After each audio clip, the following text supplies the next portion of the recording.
Olha só, pessoal, mais um Fala Carlão. Você já sabe, o Fala Carlão, tô até rouco de tanto falar, é sempre na prateleira de cima do agronegócio brasileiro.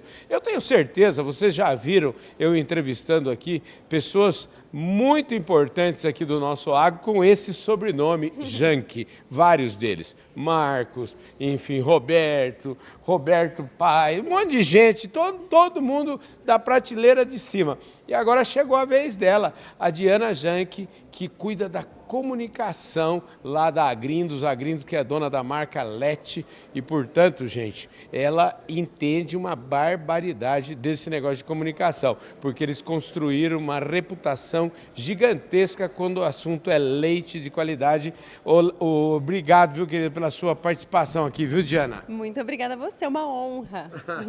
Escuta, como é que uma coisa é produzir uma coisa legal, o agronegócio sabe produzir, vocês vêm de uma família ligadas ao agro, mas produzir leite e entregar a granel é uma coisa, produzir leite, engarrafar, colocar uma marca, eu imagino que é outra coisa muito diferente. Exatamente. Eu acho que tem a questão de agregar o valor, né? E todo mundo fala sobre isso. Então, vamos verticalizar a empresa para agregar valor, mas no fim, toda essa conta tem que fazer sentido. E a gente acredita muito, vindo aí da minha área de comunicação, que um dos grandes pontos está aí. Você sabe que eu tenho uma brincadeira com meu pai, com meu avô, que eu sempre digo, a história estava pronta. A gente está falando de uma empresa fundada em 1945, né? Hoje nós estamos em 3 gerações convivendo simultaneamente, cada um no seu setor. Então, tinha uma história que já estava pronta. Bastava a gente conseguir contar para o consumidor. E aí está o desafio, né? Legal. Mas realmente, quando a gente consegue fazer com que a mensagem chegue, quando a gente consegue contar dos diferenciais, abrir a porteira, mostrar o que a gente tem feito dentro da fazenda, tem sido uma experiência muito legal para conectar com esse consumidor urbano. Pois é, você nessa experiência, eu sempre falo que primeiro, tudo tem que ter uma boa história, né? Eu me lembro quando uma certa feita eu criava gado gir lá na minha fazendinha, lá no interior de São Paulo, e eu de vez em quando iam uns clientes.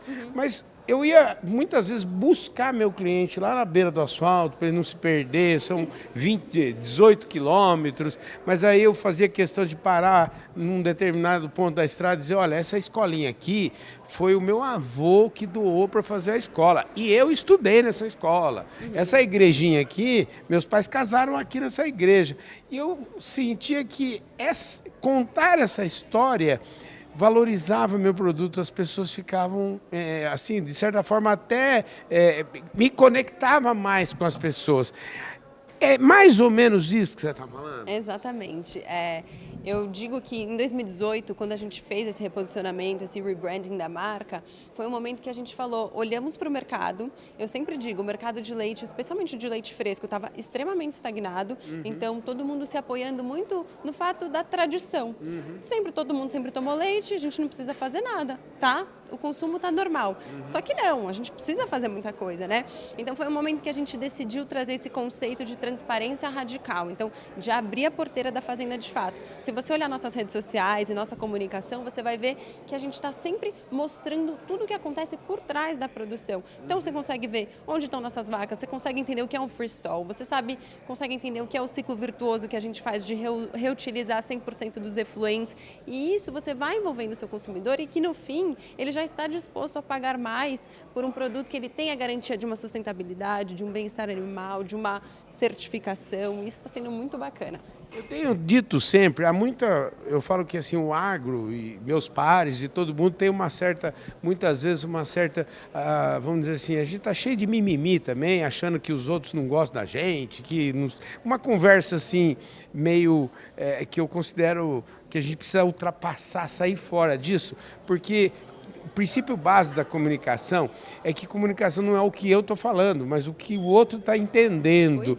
E se o outro não está nos entendendo, o problema é nosso, não é do outro, não é verdade? É verdade, é verdade. Acho que tem esse conceito no marketing, né, que é posicionamento versus imagem. Então, posicionamento é a forma que eu me posiciono com o que eu quero estar associada, e imagem é a percepção que o outro cliente, o consumidor, tem de mim. E a gente hoje tem esse gargalo no agronegócio, né? Quantas histórias boas você não conhece? quantas práticas incríveis você não conhece. E a gente tem uma imagem que está completamente deturpada. Mas é justamente isso. Cadê essas pessoas para se posicionarem, para se colocarem, para contarem essas histórias, inclusive até para a gente ter esse lugar também, de reconhecer que tem coisas que a gente pode melhorar, né? Então, esse posicionamento precisa ser feito por quem está dentro da cadeia, por quem está interessado nisso, e não deixar essa lacuna para que outros setores, outras pessoas falem de nós mesmos.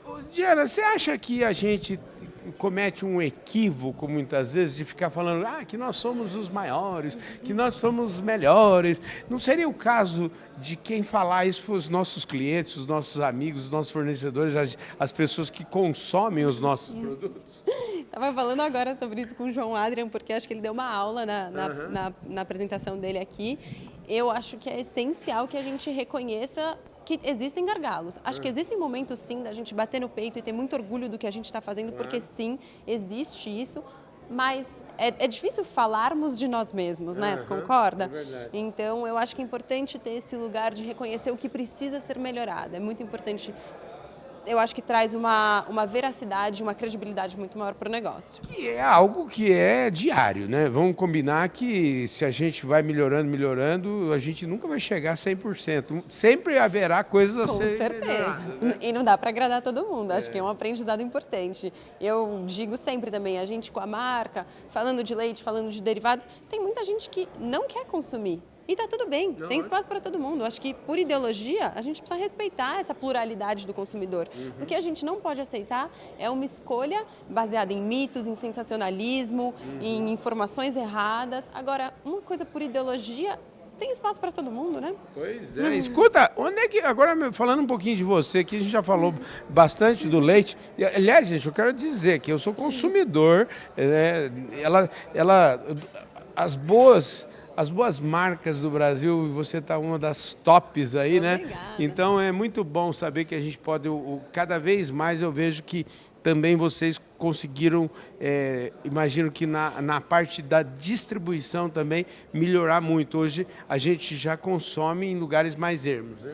Sim, eu diria para você que um dos nossos maiores desafios é a logística refrigerada, né? A gente está lidando com um produto extremamente fresco, que ele foi ordenhado em menos de 24 horas já está dentro da garrafa. Então, a gente tem que tomar muito cuidado. É também o leite tipo A com a maior validade do Brasil, então é um grande desafio. Hoje a gente está em 17 estados, mas em muitos lugares a gente está apenas pontualmente. Então, por exemplo, Salvador, a gente está em 2 lojas em Salvador. Entendi. Mas a gente hoje tem um formato que aconteceu no Brasil, que são redes grandes de supermercado, onde enxergam que tem um poder aquisitivo bom e pessoas interessadas, eles vêm até São Paulo para pegar o produto e eles ficam encarregados de fazer essa logística entre São Paulo e a praça em questão. Isso tem sido um movimento muito legal para a gente, para aumentar essa capilaridade. E vem cá, lá o foco de vocês está no leite ou vocês têm outros produtos também? Como é? Temos outros produtos. Hoje a gente está com uma linha de portfólio que tem mais de 20 SKUs,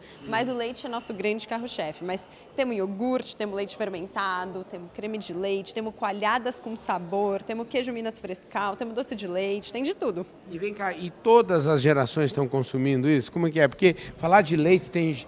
Eu acho que assim, falar de mitos, né? De gente que acha... Eu, por exemplo, eu adoro, eu estou beirando os 60 anos, mas uma coisa que eu adoro fazer é tomar um belo copo de leite gelado. Também. Eu adoro. Eu também. Olha, eu acho que é um desafio que a gente enfrenta no dia a dia de conseguir se comunicar com essas diferentes gerações. Eu trago muito para o meu dia a dia um desafio que é transformar o leite em alguma coisa cool, né? É uma coisa descolada. Tomar leite também pode ser legal. Lógico. E eu acho que a gente está também vivendo um movimento de back to basics, onde esses novos consumidores estão muito interessados num produto natural, num produto com uma origem garantida. Então, tem muito espaço aí e eu acho que você acertando ali a sua comunicação, acertando também o seu produto, né, o portfólio, ele tem que estar de acordo com o seu posicionamento. Aí você consegue acessar essas diferentes idades, mas eu acho que quando a gente fala de leite e derivados, essa essa gama é muito grande, né, de idade. A gente consegue falar com diferentes públicos. Muito bom. Escuta, onde é que você aprendeu tanto de comunicação, hein? Como é que é? Me fala de você um pouco. Obrigada, obrigada mesmo. Mas olha, eu sou publicitária, né, por formação, mas acho que eu cresci numa casa com muitas pessoas sempre falando, né? O meu pai, eu acho que é um enorme exemplo para mim, sempre foi muito essa pessoa que sempre se posicionou, sempre foi muito líder classista. E eu acho importante a gente falar pelas coisas que a gente acredita. A comunicação no agronegócio é uma coisa que me brilha os olhos. Eu gosto muito dessa área, acho que tem muita coisa legal para a gente fazer. Então, o que tiver nessa área, eu estou abraçando. Ah, que maravilha. Vê, e você falou que é publicitária. Onde é que você estudou? Como é que é isso me conte um pouquinho da sua carreira aí. Vou contar. Você sabe que eu nasci e morei a minha vida inteira na fazenda, né? Lá em Descalvado. Você já é assim, que privilégio, né? Privilégio.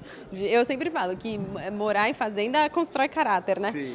E aí eu me mudei para São Paulo com 18 anos para fazer faculdade. Aí eu vim aqui fazer SPM, me tornei publicitária.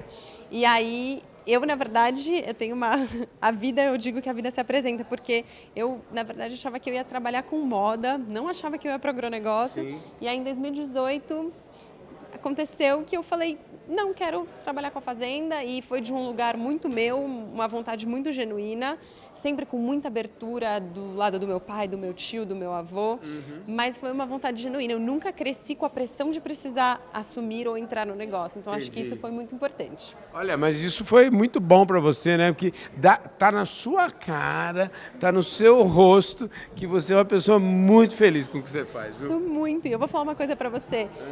Eu acho que essa história de propósito, a palavra propósito está um pouco batida, mas assim, fazer parte dessa cadeia que produz alimento fresco, e eu posso levar esse alimento, o A2, né, que veio para transformar a vida de muitas pessoas, que as pessoas podem voltar a fazer as pazes com o leite, me traz muita realização no meu dia a dia e dá continuidade ao legado da família, né? Eu acho que isso não tem preço. Você sabe que aqui está longe, meu programa está longe de ser um programa de tecnicês, de coisas técnicas, mas eu acho que talvez valha a pena para o público que está fora, porque a gente está falando o A2 com tanta, né?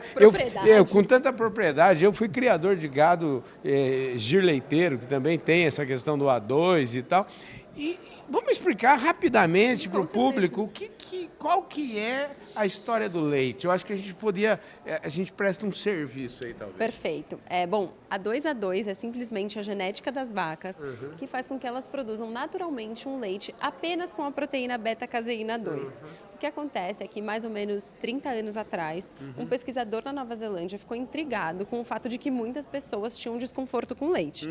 E a gente sabe que, se você olhar na literatura, só 4% deve ser intolerante à lactose. E quando ele foi pesquisar, ele descobriu que a vaca foi o único mamífero do planeta, por conta de muitos cruzamentos e um animal extremamente domesticado, foi o único mamífero do planeta que sofreu uma mutação genética e passou a ter o alelo A1. E esse alelo A1 é dominante e faz com que essa vaca produza, então, a beta-caseína A1, que ela pode ser, entre aspas, inflamatória para algumas pessoas, no sentido dela não ser digerida completamente. Perfeito. Então, quando a gente consegue segregar o nosso rebanho com testes, né, e ter só o animal A2, a gente consegue garantir essa fácil digestão natural e que é uma volta para o original, porque se a gente pensar que há 5.000 anos todas as vacas eram A2, e que é a mesma proteína encontrada no leite materno. Então, para nós, seres humanos, ela é muito mais natural e de fácil digestão. Gente, eu tinha certeza absoluta que eu ia conseguir um depoimento bárbaro, porque você viu a simplicidade dessa moça, dando uma explicação técnica aqui. Obrigado, viu? Eu acho que toda vez que me questionarem disso, eu vou pedir para assistir essa entrevista. Perfeito, eu que te agradeço demais, um prazer enorme falar com você. Quantas vacas tem, né? Hoje a gente está com 5.000 animais e mais ou menos 2.000 vacas em lactação. 2.000 vacas em lactação. Em 3 ordenhas todo dia? Exatamente. Ou seja, é um servição, né, gente? Não acaba nunca. Gente do céu, que entrevista maravilhosa aqui com a Diana Janke. Foi eu sempre digo e reforço, né, gente? Eu Fala Carlão é sempre na prateleira de cima por conta desta simplicidade das pessoas aqui que vêm falar aqui e da... Olha, gente, mais prateleira de cima, impossível, viu? Obrigado, viu, Diana? Obrigada a você. você. É um prazer. A gente tem um ditado aqui no agro que diz assim que a fruta nunca cai longe do pé. E no seu caso, super verdadeiro. Parabéns, viu? Muito obrigada. Espero fazer jus a tudo isso, mas muito obrigada mesmo. Uma honra Maravilha. falar com Obrigado, viu? Obrigada É isso aí, gente. Fala, Carlão. Top de linha aqui. Vamos que vamos.